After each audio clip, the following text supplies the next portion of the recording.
Welcome to the Gary DeMar blogcast. This audio is brought to you by Canon Press.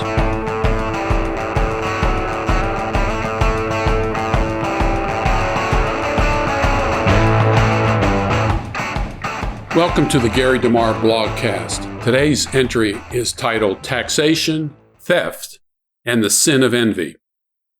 Democrat Senator Elizabeth Warren wants to impose a 2% wealth tax on the richest Americans. The wealth of most rich people is in stocks and other investments they own. The 16th Amendment is very clear. The Congress shall have power to lay and collect taxes on incomes from whatever source derived. People who own stock do not pay tax on their stock gains until they sell their stock. It's the gain on investment capital that's income and thus subject to the power of Congress to tax income. There is no amendment to tax wealth. Unfortunately, wages are counted as income. When a person gets paid for 8 hours of time and work, that's not income, but that's a topic for another time. A wealth tax would be contrary to the Constitution and another form of theft. Leftists like Warren are ignorant of the fact that wealth is never static.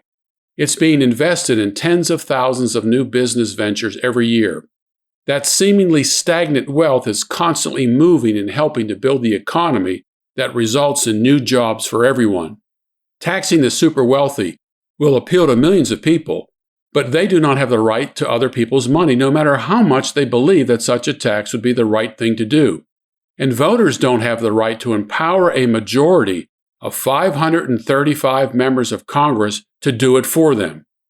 Liberals are incensed when it is suggested that the rich get any type of tax reduction, even though the top 50% of wage owners pay 96% of all income taxes. Since they spend more money, the rich also pay a disproportionate amount in sales, property, entertainment, and excise taxes. But without the rich, most people would not have jobs. The first computer my company purchased in the mid-1980s cost $7,500. That's about $21,000 today. It was huge and could only perform a few simple tasks, mostly word processing, and a few mathematical calculations for accounting. The floppy disks were the size of dinner plates and held very little data, 360K. Almost overnight, the computer prices dropped, and performance levels increased dramatically because companies had stored wealth to innovate and develop better computers. The first portable computer built by Compaq was the size of a sewing machine, but it was a vast improvement over what was then available. The hard disk capacity was 10 megabytes. Today's laptops have multi-gigabyte drives. Terabyte drives are available and needed for backup. Super thin monitors, built-in modems, CD and DVD drives that can play music and movies, and much more, all in a 3 to 5 pound package that can be carried with you and connect to the world. The first cell phones were the size of a small backpack, and didn't take long before this monstrosity, by today's standards, became the size of a brick. Today's cell phones are used more like computers than phones. The apps that are available on the typical smartphone would have cost tens of thousands of dollars 20 years ago if the technology even existed. You can produce a movie using a smartphone, and you can find a list of such movies that keeps growing. What made these performance gains and price reductions possible? People with lots of money purchased the first high-priced items. They had the financial ability to lay out excess capital for what most people would consider luxury items. Cell phones are now so cheap that even homeless people can afford them. The research and development costs of any new technology are enormous. That's why the initial entry of new products into the market is expensive. But over time, when the original investment of capital is recouped and production increases, costs and prices fall. We saw this with CD and DVD players.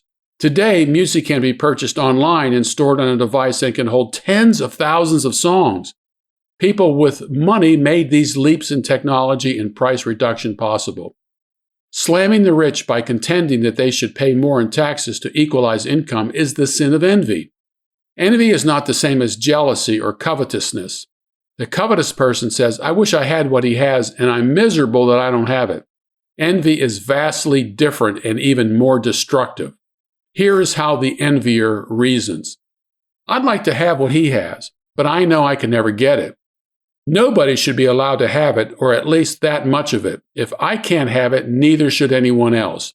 I'll make sure it costs him a lot of money to own it. I'll work to destroy people who can afford these things. Maybe I can get the government to make it illegal to own or too expensive to keep. That's why the Bible describes envy as rottenness to the bones, Proverbs 14:30. Cain was the first envier. He could have offered a sacrifice equal to that of Abel or offered a sacrifice that was from a pure heart. Instead, he murdered his brother because of his success. It didn't make Cain any more successful, but I suppose for the moment, the act gave him satisfaction. Envy appears again in the book of Genesis when the Philistines envied the prosperity of Isaac in Genesis chapter 26, verses 12 through 15. Now Isaac sowed in that land and reaped in the same year 100-fold. And the Lord blessed him, and the man became rich and continued to grow richer until he became very wealthy, for he had possessions of flocks and herds and a great household, so that the Philistines envied him. Now all the wells which his father's servants had dug in the days of Abraham his father, the Philistines stopped up by filling them with earth. Look, the Philistines could have dug their own wells and inquired of Isaac to learn the methods of success. Instead, they destroyed his property to bring him down to their standard of living. Of course, with Isaac's wells sabotaged, a drought would affect Isaac and the Philistines equally. But enviers don't think ahead. They only care about dragging the successful down to their level of incompetence. Societies that struggle to exist economically are infected with envy. Prosperity in others infuriates the envier and moves him to destroy what he does not have and will not work to get. Western enviers are sophisticated. Enviers in civilized societies don't burn a villager's crops or sabotage his wells. They run for political office or vote for those who do so they can stick it to the rich in the name of tax fairness and social justice. The long-term result is the destruction of the prosperous person's ability and incentive to create wealth. In the end, the destroyed crops, the poisoned well, the high taxes hurt all of us.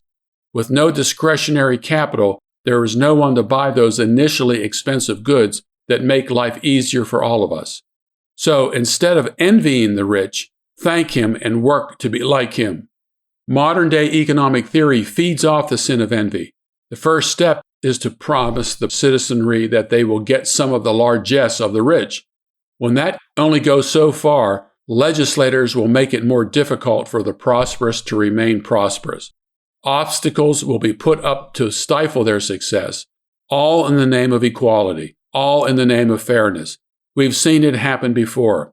The communists had to build a wall around East Berlin to keep the industrious and innovators from fleeing the politics of envy. Thanks for listening to this episode of the Gary DeMar blogcast. If you haven't heard, Gary DeMar's American Vision is coming to the Canon app. That means audiobooks are on the way.